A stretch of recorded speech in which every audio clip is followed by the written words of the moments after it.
Jemaah salat subuh yang Allah muliakan, alhamdulillah pada kesempatan kali ini di awal tahun Masehi ini, insya Allah kita akan membahas sebuah tema, yaitu hidup di antara takdir dan qadar. Kita mungkin sering dengar apa itu takdir, apa itu qada, apa itu qadar, apa itu nasib, dan apa itu ajal. Semuanya memiliki makna masing-masing, mobil khusus dalam makna Al-Quran ataupun hadis dari Nabi Muhammad SAW. Kita akan membaca sebuah hadis yang disampaikan an Abi Abdurrahman Abdullah bin Mas'ud radhiyallahu anhu qala haddatsana Rasulullah sallallahu alaihi wasallam wa huwa as-sadiqul masduq. Jadi Nabi Muhammad SAW salah satu julukannya pun adalah as-sadiqul masduq, yang mana orang yang terpercaya dan juga dipercaya oleh kawan maupun lawannya. Biasanya kan kalau musuh itu tidak mungkin dipercaya. Nah, tapi kalau khusus Nabi Muhammad SAW adalah pribadi yang dipercaya oleh kawan maupun lawan. Makanya julukannya as-sadiqul masduq. Inna ahadakum yujma'u khalquhu fi batni ummihi 40 yawman nutfah thumma yakunu 'alaqah misla dzalik thumma yakunu mudghah misla dzalik thumma yursalu ilaihi al-malak fayanfukhu fihi ar-ruh wa yu'maru bi 4 kalimatin bi katbi rizqihi wa ajalihi wa 'amalihi wa syaqiyyun aw sa'idun fa wallahi alladzi la ilaha ghairuhu inna ahadakum la ya'malu bi 'amali ahlil jannah hatta ma yakunu bainahu wa bainaha illa zira' fa yasbiqu 'alaihi al-kitab fa ya'malu bi 'amali ahlin nar fa yadkhuluha wa inna ahadakum la ya'malu bi 'amali ahlin nar hatta ma yakunu bainahu wa bainaha illa zira' fa yasbiqu 'alaihi al-kitab fa ya'malu bi 'amali ahlin jannah fa yadkhuluha. Rawahul Bukhari wa Muslim.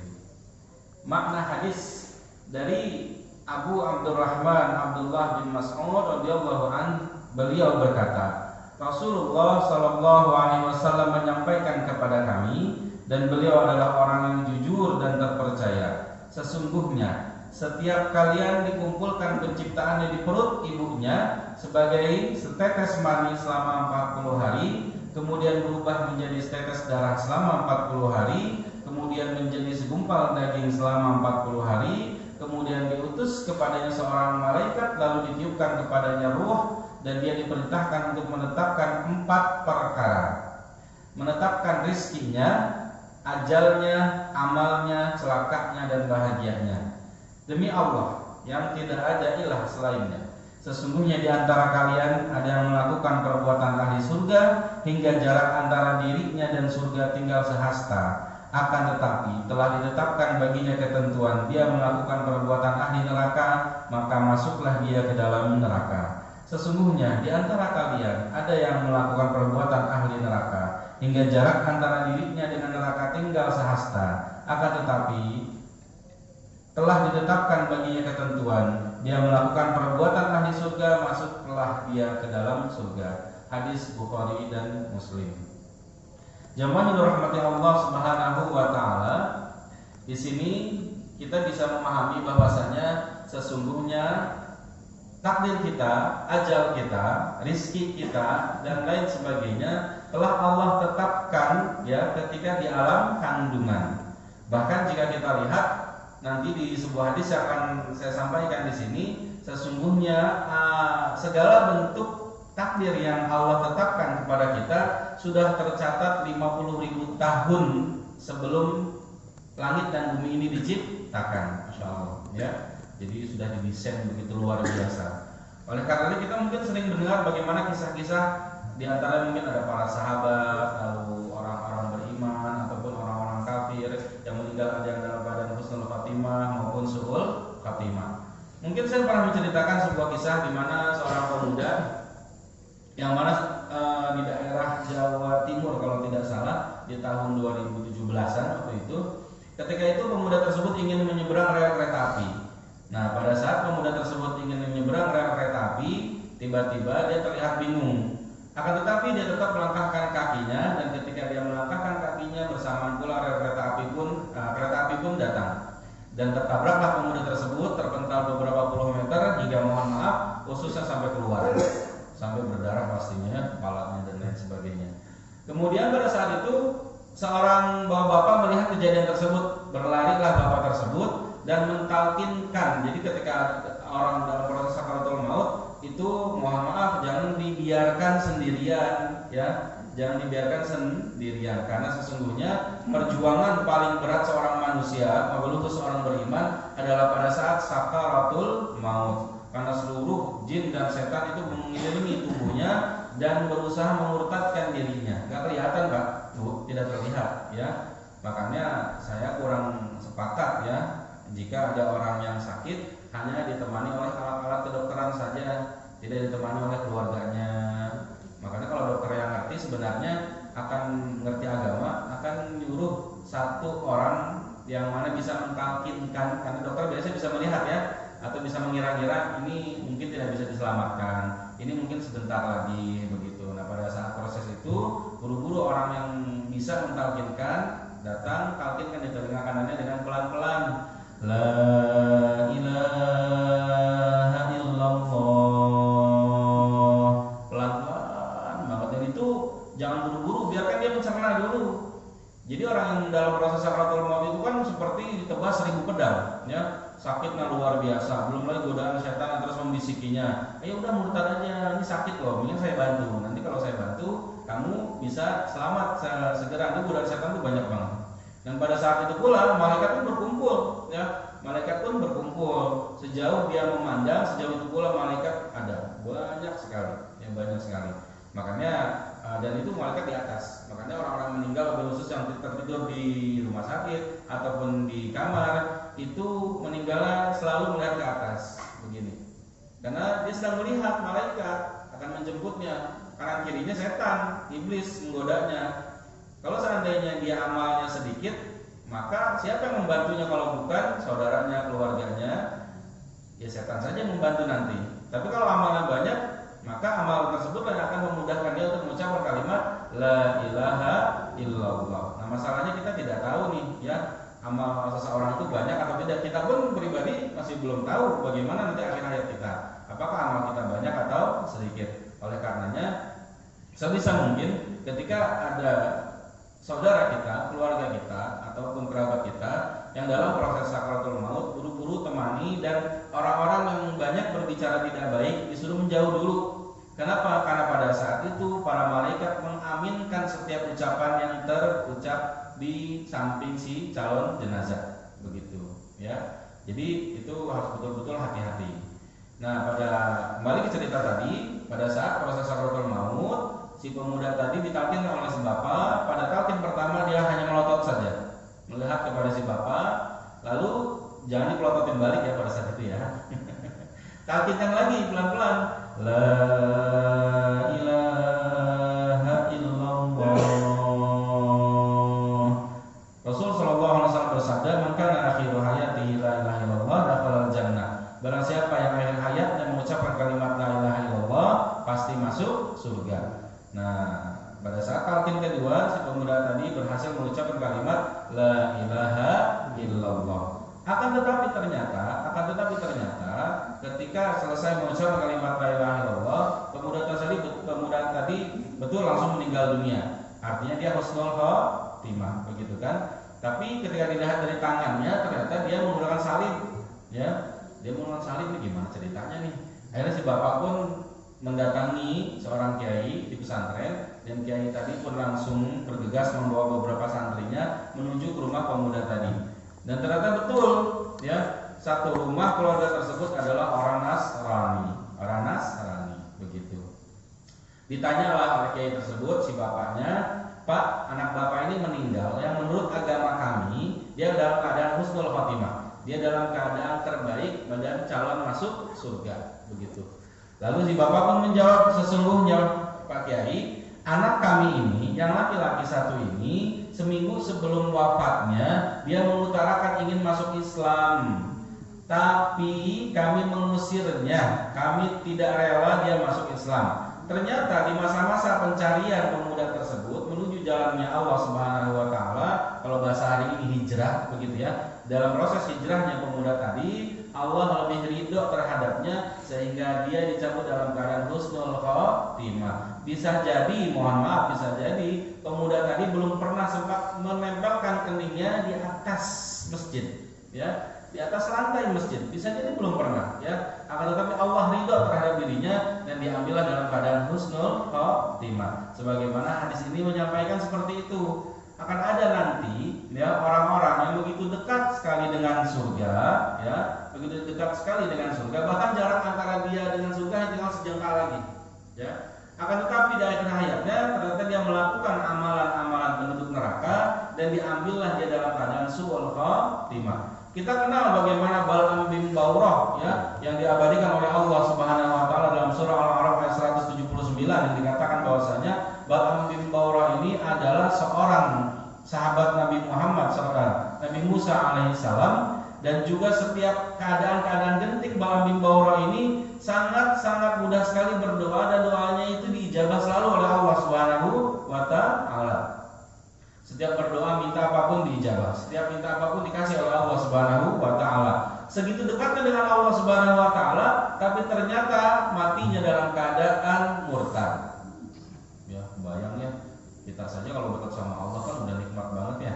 Itu udah Masya Allah, udah tidak perlu lagi lah dunia tuh. Tapi ternyata Bal'am bin Bawrah masih tergoda oleh dunia dan akhirnya meninggal dalam keadaan murtad.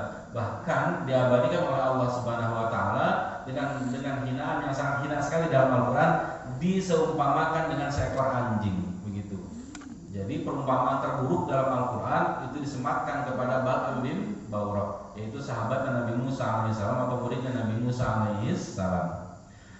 Dan ternyata ada pula orang-orang yang mana ketika sehari-harinya melakukan amalan-amalan penduduk neraka, sehingga jarak antara dirinya dengan neraka hanya tinggal sejengkal saja, ya. Tapi di akhir hayatnya dia melakukan amalan penduduk surga dan Allah ridho dengan amalannya, maka masuklah dirinya ke dalam surga. Sebagaimana kita mendengar kisahnya seorang pelacur, sudah masyhur banget ini, ya, dalam hadis Bukhari itu dikatakan seorang pelacur yang mana di akhir hayatnya memberi minum seekor anjing, ya, ternyata Allah ridho dengan dirinya dan akhirnya dia masuk surga. Bukan berarti kita dari hadis ini kita belajar, oh kalau gitu bermaksiat aja dulu, nanti akhir hayatnya baru beramal soleh. Tidak ada yang bisa menggaransi akhir hayat seseorang apakah dia meninggal dalam keadaan husnul khotimah ataupun su'ul khotimah. Dan tugas kita, mohon maaf, tugas kita bukan untuk memvonis seseorang apakah dia meninggal dalam keadaan husnul khotimah atau su'ul khotimah. Itu ya. Jadi kalau ada yang meninggal sudah doakan saja. Tidak perlu rame ini mah meninggal karena ini, oh ini mah bermasalah nih, oh ini seperti ini nih. Tidak. Tugas kita adalah mempersiapkan diri bagaimana menjemput kematian yang terbaik, begitu. Jemaah dirahmati Allah Subhanahu wa taala. Nah, ini sedikit pembahasan makna tentang takdir dan qadar, begitu, ya. Makna takdir dari beberapa kitab saya di sini ambil sedikit saja, yaitu ketetapan Allah sesuai ikhtiar, ya. Takdir itu ketetapan Allah sesuai ikhtiar pribadi orang tersebut. Contoh ketika datang waktu azan, ada orang yang mana langsung bergerak menuju tempat sholat, ada juga yang santai-santai, begitu. Maka disinilah ikhtiar seseorang tersebut, apakah ingin menjemput surganya Allah Subhanahu wa taala atau tetap diam saja bahkan tidak melaksanakan sholat. Itu makna dari takdir, begitu ya. Sedangkan qadha, nah qadha dan qadar kita sering dengar itu ya. Qadha dari segi bahasa adalah memutuskan atau menentukan atau juga memerintahkan. Kita sering dengar qadi, ya ada qadi kalau kita ahli atau sering belajar sejarah, ada istilah qadi. Ya, qadi itu yang menetapkan suatu perkara, begitu. Sedangkan menurut istilah qada adalah keputusan terhadap suatu rencana yang telah ditentukan, begitu, ya. Keputusan terhadap suatu rencana yang telah ditentukan. Jadi seandainya ada orang yang memang takdirnya menjadi seorang lurah misalnya begitu, maka dia pasti nanti akan menjadi lurah. Nah, itu disebut dengan qada. Sedangkan qadar adalah ketetapan yang sudah dibuat sebelum kita lahir dan tidak bisa dirubah. Nah, tadi di dalam hadis tersebut ada dua di sini ya, ada 4 ya. Yang pertama ada rizki dan ajalnya. Ini dua pertama. Lalu dua terakhir amalnya, celaka dan bahagianya. Ini dua yang terakhir. Jadi Bapak dan Ibu dirahmati Allah, dua yang awal ini adalah qadar. Dua yang awal ini adalah qadar. Dua yang akhir adalah takdir. Begitu, ya. Dua yang awal ini tidak bisa dirubah, yaitu rizki dan ajalnya. Kalau seandainya rizki seseorang sudah habis, walaupun hartanya masih banyak, dia pasti akan wafat pada saat itu. Ya, contoh, seseorang rizkinya 1 miliar dari mulai dia lahir sampai akan meninggal, umurnya misalnya 60 tahun.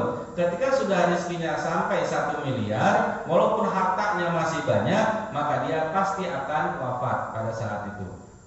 Oleh karenanya kematian itu tidak ditentukan oleh harta, tapi oleh rizki. Karena rizki dan harta berbeda. Kita pernah dengar ada harta warisan, tapi tidak pernah dengar rizki warisan. Karena rizki tidak bisa diwariskan. Ya, yang bisa diwariskan adalah harta. Lalu ajalnya pun tidak bisa dirubah. Kalau sudah ketentuan 60 tahun, ya sudah 60 tahun. Kalau sudah 70, ya sudah 70. Bahkan ada yang baru 1 bulan meninggal. Bahkan masih dalam kandungan sudah meninggal pun banyak, begitu. Setelah itu baru amal dan celaka ataupun bahagianya, itu namanya takdir, dan ini bisa dirubah oleh ikhtiar kita. Itu qadar, ya.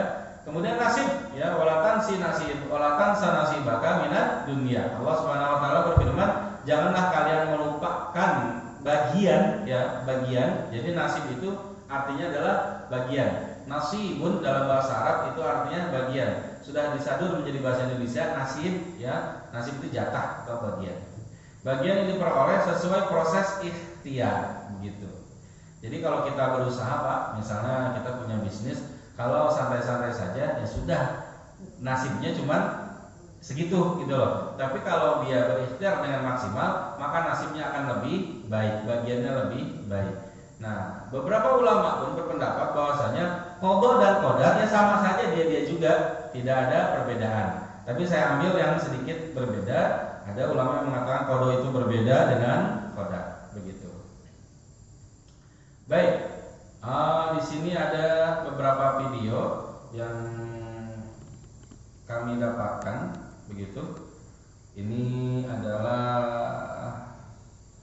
bagaimana wafatnya seseorang sesuai dengan kebiasaannya. Nah, ini wafat lagi dangdutan, begitu ya. Nah, jadi sesuai kebiasaannya, orang itu mati meninggal sesuai kebiasaannya, begitu. Ada yang lagi joget-joget, begitu ya. Tuh rame-rame matinya. Jadi bisa gampang banget Allah tuh kalau sudah berkehendak.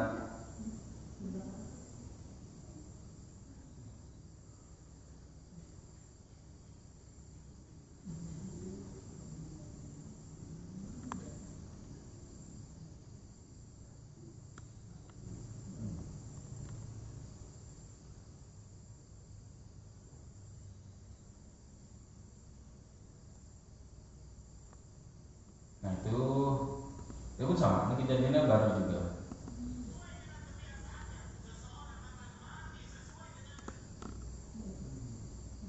Baru banget di mana? Kalau salah reunian ya, salah acara reuni.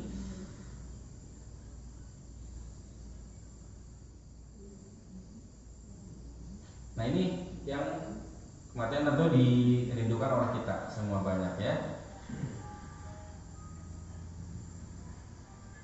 Jadi seorang bapak yang akan melaksanakan sholat tahajud malam-malam sendirian,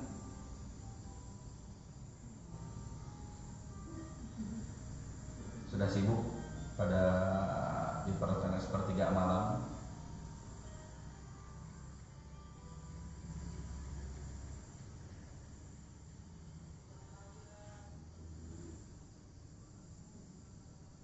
Kita cepatkan saja ya.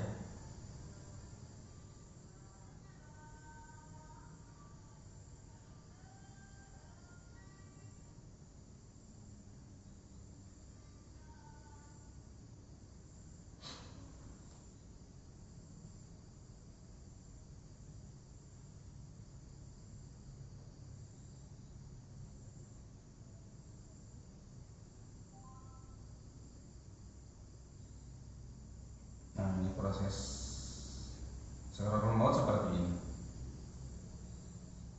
Jadi orang soleh saja, Nabi Muhammad saja begitu merasakan kesakitan yang luar biasa. Terus sekarang Rasul Shallallahu Alaihi Wasallam ketika meninggal dunia itu merasakan kesakitan sama seperti beliau, ya, karena orang yang dalam proses sakaratul maut seperti ditebas 1000 pedang. Ini kematian yang sangat indah sekali ya, sujud di hadapan Allah Subhanahu Wa Taala tanpa ada yang melihat, sedang berdoa dengan Allah Subhanahu Wa Taala di tengah malam, ya, di rumah Allah pula, dan diambil dalam keadaan sholat begitu. Ini pun sama. Di sini lebih banyak lagi.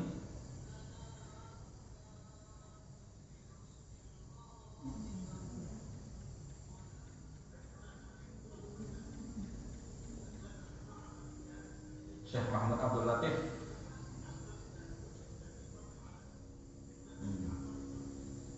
ketika membahas sirah nabawiyah, bagaimana Rasulullah SAW memperlakukan istrinya, dan ternyata beliau ketika ceramah ini pun meninggal dunia dalam keadaan husnul khawatimah.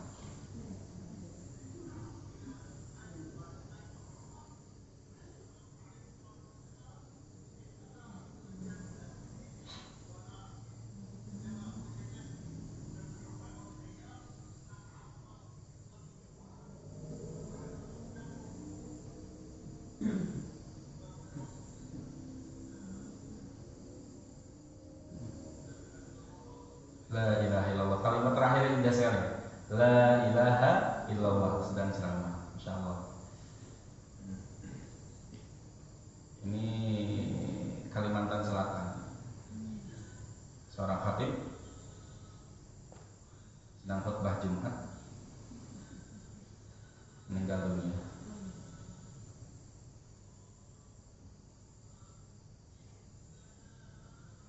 Ini jamaah salat Isya seperti ini, jam 8.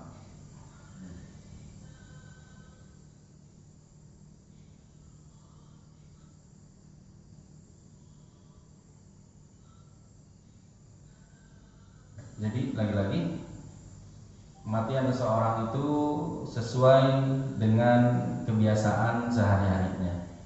Kalau kebiasaannya baik, maka diambil dalam keadaan baik, sering bersedekah. Nah, beliau pun meninggal dalam keadaan sujud, ya, sujud ketika sholat berjamaah. Ini Ustaz Ja'far yang kemarin yang masyhur beritanya sampai televisi, sedang membaca Thoriq, ya, Al-Quran, kemudian pingsan dan meninggal dunia, insyaallah.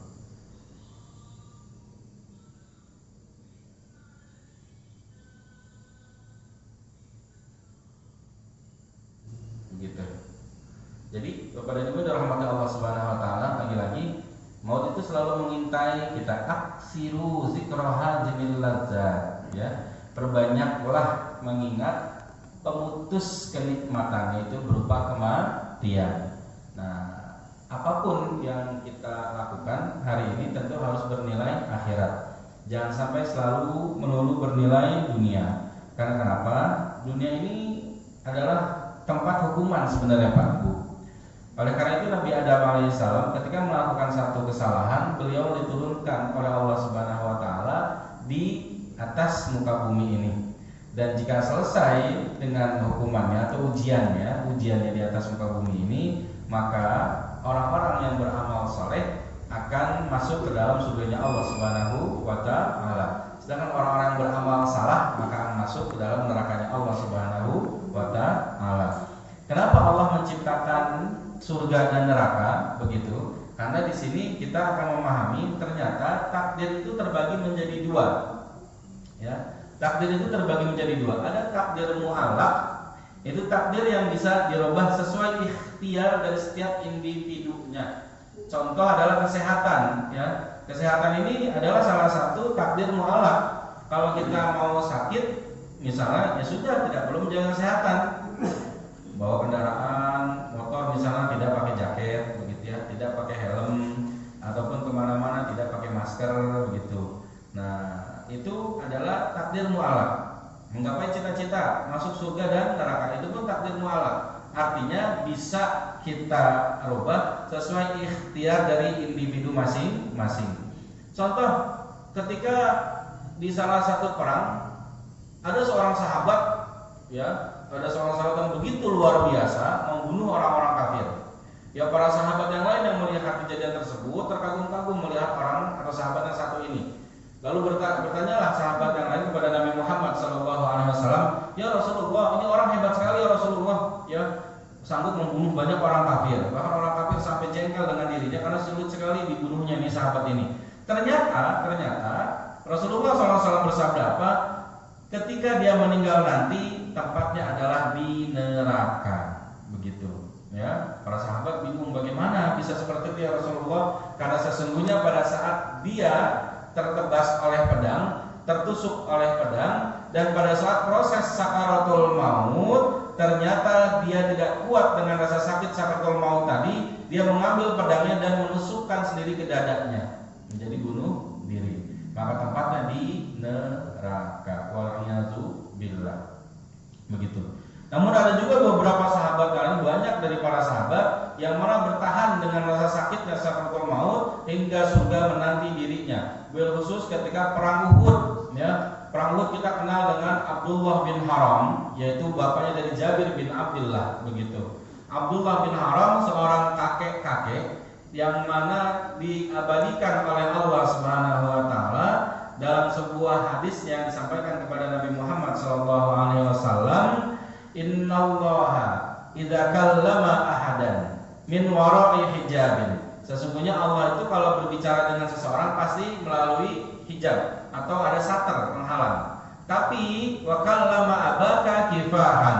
Tapi ternyata Allah Subhanahu wa taala berbicara dengan Abdullah bin Haram langsung face to face, wajhan biwajhin, begitu. Saking apa? Saking hebatnya Abdullah bin Haram, semangatnya Abdullah bin Haram untuk menjemput mati syahid.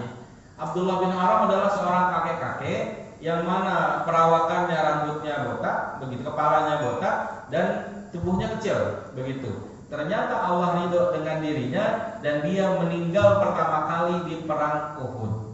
Ya, Abdullah bin Haram. Kemudian kita kenal ada Hamzah bin Abdul Muthalib yang meninggal juga di perang Uhud. Bagaimana begitu luar biasanya beliau sampai-sampai hatinya dimakan oleh Hindun, begitu ya. Makanya Hindun sebelum masuk Islam itu ya, Hindun sebelum masuk Islam itu sungguh sangat keji sekali. Ketika masuk Islam, setelah masuk Islam, Rasul kalau melihat Hindun itu tidak kuat lama-lama, ya, tidak kuat lama-lama. Kenapa? Karena selalu ingat dengan pamannya Hamzah dan sedih kalau melihat kejadian-kejadian tersebut, begitu. Lalu ada lagi Mus'ab bin Umair. Mus'ab bin Umair adalah seorang sahabat, seorang pemuda yang mana masuk Islam ketika mudanya dalam keadaan kaya raya, namun disiksa oleh orang tuanya karena masuk Islam. Lalu ketika datang kepada Nabi Muhammad SAW, itu pakaiannya hanya menggunakan pakaian dari karung goni. Kalau bahasa kita karung goni zaman sekarang ya, begitu. Dan pada saat berperang, Mus'ab bin Umair ini diperintahkan untuk memegang panji bendera Islam. Jadi panji ini Pak, Bu, ketika peperangan, panji ini begitu besar sekali dan berat banget.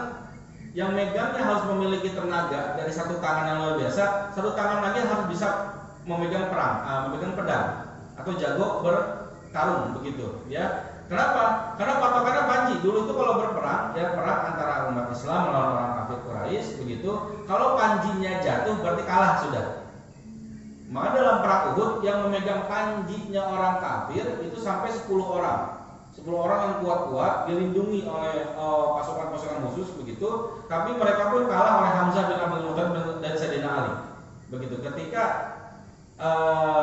panjinya terjatuh, ya, maka orang-orang kafir yang jumlahnya 3.000 itu lari pergi semuanya, yang menjauh dari peperangan. Dan umat Islam pada saat itu sebenarnya bukan terlena ya, tapi tidak mentaati perintah Rasulullah yang di bagian atas itu, yang di Jabal Rahmah. Jabal Rahmah itu jabal kemana? Jadi sebanyak 43 orang turun dari atas gunung tersebut, tersisa 7 orang di sana. Bukan karena yang kita dengarkan ceritanya mereka tergoda dengan harta rampasan perang. Padahal dalam pembagian harta rampasan perang itu tidak diambil rebutan, tidak, ya, dikumpulkan dulu, nanti baru dibagikan. Lalu kenapa 43 orang ini turun? Karena saking banyaknya harta yang ditinggalkan oleh orang-orang kafir, mereka niat ingin membantu gitu loh. Mereka kan pengen ngebantu, ini kan kasihan nih Rasul sendirian beres-beres di bawah, para sahabatnya beres-beres di bawah. 7 orang yang menetap di atas mengatakan, Rasulullah bilang berwasiat kepada kita, jangan sampai turun apapun yang terjadi, begitu. Ternyata ada 200 orang kafir sedang menunggu di balik belakang gunung Uhud yang dipimpin oleh Khalid bin Walid. Khalid bin Walid nanti belum masuk Islam pada saat itu. Ya, melihat kesempatan tersebut, akhirnya yang 7 orang tadi dibunuh, diserang baliklah pasukan umat Islam ketika perang Uhud tadi, maka umat Islam pun di situ mengalami kekalahan. Dan Rasulullah SAW pun sempat terjatuh ke dalam lubang yang dibuat oleh orang munafik yang dari Madinah. Rasulullah diserang yang sampai pundaknya terpukul oleh pedang 2 kali, ya, kanan kirinya, bahkan dalam satu hadis dikatakan sakitnya itu sampai 1 bulan. Ya, Rasul menggunakan pedang baju besi sekelas Rasul, ya. Makanya saya suka bingung kalau hari ini ada orang-orang belajar ilmu kebal, gitu ya, ilmu debus dan lain sebagainya, karena tidak ada dalam ajaran Islam. Ya mungkin bisa kebal, ya. Kan kalau mau kebal sebenarnya jadi orang baik saja kebal kok, nggak usah cari ilmu macam-macam. Ya itu kan dibantu sama setan sebenarnya, begitu. Rasul saja ketika perang Uhud itu masya Allah sampai peri kepalanya, ya apa namanya, topi perangnya dari besi juga, ketika disabet pedang itu bengkok dan melukai pipinya di sini, giginya pun patah. Itu sekelas Rasul, kekasih Allah yang dijaga malaikat, seharusnya bisa lebih aman dong, gitu ya. Ternyata tetap berdarah, ternyata tetap merasa sakit. Nah pada saat itu orang-orang mendengar info bahwasanya Muhammad telah mati, Rasul telah mati. Nah pada saat itu Umar bin Khattab ya langsung terjatuh lemas, Ali bin Abi Thalib pun lemas, merasakan ya Allah ternyata Rasul yang baru hijrah langsung meninggal di sini, begitu. Nah padahal yang jadi hak meninggal itu ternyata adalah Mus'ab bin Umair yang memegang panji Rasul Shallallahu Alaihi Wasallam. Mus'ab bin Umair ini adalah pemuda yang ganteng yang wajahnya mirip dengan Rasul, sehingga orang-orang menganggap bahwasanya Mus'ab bin Umair inilah yang meninggal, Mus'ab bin Umair ini yang meninggal, yang dianggap sebagai Nabi Muhammad Shallallahu Alaihi Wasallam. Meninggalnya pun dalam pada Rasul Fatimah. Kenapa? Karena ketika memegang panji, tangan kanannya putus, tangan kirinya tetap memegang panji tersebut. Tangan kirinya putus, sisa tangannya masih memegang panji Islam, begitu ya. Kenapa? Kalau sampai panji ini jatuh, maka selesai peperangan Allah umat Islam, begitu. Dan ketika masih memegang tangan, akhirnya Mus'ab bin Umair ditusuk dan juga dipanah dengan puluhan senjata, barulah meninggal dunia. Saking cintanya para malaikat dengan Mus'ab bin Umair, wajahnya dipinjam oleh para malaikat ketika malaikat jalan-jalan di atas muka bumi ini. Masya Allah. Kalau kita kan penampakan, ya. Iya, orang meninggal kemana tiba-tiba ketemu di pasar, penampakan itu, ya. Ya, tapi kalau para sahabat nanti langsung nanya ke Rasulullah, ya Rasulullah, tadi saya melihat Mus'ab bin Umair di pasar, lalu jawab Rasulullah, sesungguhnya itu adalah malaikat yang sedang mengelilingi bumi ini, yang meminjam wajahnya Mus'ab bin Umair, begitu. Lalu ada takdir yang kedua adalah takdir mubham, yaitu takdir yang tidak bisa dirubah. Contoh kelahiran, kita tidak bisa menentukan lahir tanggal berapa, ya. Request sama orang tua kita begitu, Mak, kalau bisa tanggal lahirnya cantik ya, tanggal 1 bulan 1 tahun 1 gitu ya. Ya, itu tidak bisa, ya. Itu sudah takdir mubham. Lalu usia pun sama. Usia pun kita tidak bisa request. Mungkin ada yang meninggal muda, ada yang meninggal tua, begitu, dan tidak bisa ditentukan. Jenis kelamin sama, ya. Kalau Allah sudah mentakdirkan dia laki-laki, maka jangan berani-berani merubah untuk menjadi perempuan. Di dalam Al-Quran itu hanya ada 2 jenis laki-laki, ada 2 jenis kelamin saja, tidak ada yang lebih. Makanya, nauzubillah, ya, jangan sampai ada yang melawan kodratnya. Kali ini banyak yang laki-laki berasa jadi perempuan dan dia merasakan takdir saya seharusnya perempuan, gitu ya, ataupun perempuan yang berasa dia sebagai laki-laki, takdir saya harusnya laki-laki. Tidak seperti itu, karena itu sudah takdir dari Allah Subhanahu wa Ta'ala, adalah takdir mubham, gitu ya. Nah, faedah dari hadis ini kita bisa mengambil salah satunya itu mengimani perkara gaib, wabil khusus kematian tentunya ya, kematian. Jadi walikulli ummatin ajal, setiap manusia itu ada ajal. Ajal itu batas waktu akhir. Jadi dalam kita kan ajal itu kematian ya.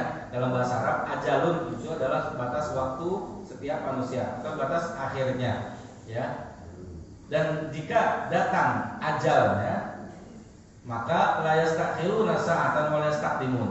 Tidak bisa dimajukan ataupun dimundurkan walaupun barang 1 detik saja. Kalau memang meninggalnya jam 6 pagi hari ini, maka ya sudah meninggal pagi hari ini, tidak bisa diundur ke besok misalnya. Kenapa? Karena setiap ajal, setiap rizki kita, setiap takdir kita sudah Allah catat. Kataballahu maqadiral khalaiqi qabla an yakhluqas samawati wal ard bi 50 alfa sanah. Allah mencatat takdir setiap makhluk ya, setiap makhluk artinya hewan, manusia juga semuanya sudah ada catatan takdirnya ya. Itu 50.000 tahun sebelum penciptaan langit dan bumi, begitu. Jadi sebelum langit dan bumi diciptakan, 50.000 tahun sebelum itu Allah sudah mencatat takdir setiap manusia. Hadis riwayat Muslim. Dan ini harus kita imani, tidak bisa komplain, ya Allah, kok rezeki dia tuh lebih banyak dari saya, begitu ya. Harta dia lebih banyak dari saya. Ya tadi itu kembali ke takdir, qada, qadar, begitu ya, dan juga nasib. Lalu faedah selanjutnya dari hadis, tidak mungkin bagi manusia di dunia ini untuk memutuskan bahwa dirinya masuk surga atau neraka. Akan tetapi amal perbuatan merupakan sebab untuk memasuki keduanya. Hari ini banyak sekali yang mengklaim golongan-golongan tertentu bahwasanya mereka lebih surga daripada yang lain, begitu ya. Mereka lebih layak untuk masuk surga daripada yang lain. Tentu ini tidak tepat, ini kurang baik. Kenapa? Karena menjadi pribadi yang baik itu harus ya. Kita proses menjadi pribadi yang baik setiap hari, setiap waktu itu harus, bahkan wajib. Akan tetapi merasa lebih baik, nah ini yang menjadi masalah. Merasa lebih baik dari orang lain, ini yang tidak boleh. Mungkin banyak hari ini yang kemana-mana sudah pakai baju gamis, pakai koko misalnya, pakai peci haji, lalu sholat tepat waktu, ngajinya lebih bagus, hafal hadisnya lebih banyak, hafal Qurannya juga lebih baik, begitu. Nah, tapi ada satu penyakit yang sangat luar biasa, yang banyak sekali sekarang menjangkit di saudara seiman kita, itu merasa lebih baik daripada orang lain.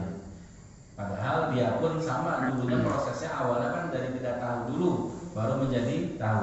Makanya Bapak dan Ibu dirahmati Allah Subhanahu wa taala, kalau hari ini ada saudara seiman kita yang ternyata dia jauh dari agama, yang ternyata dia masih banyak belum mengerti agama atau belum hijrah istilahnya, maka nasihatilah dia dengan cara yang terbaik.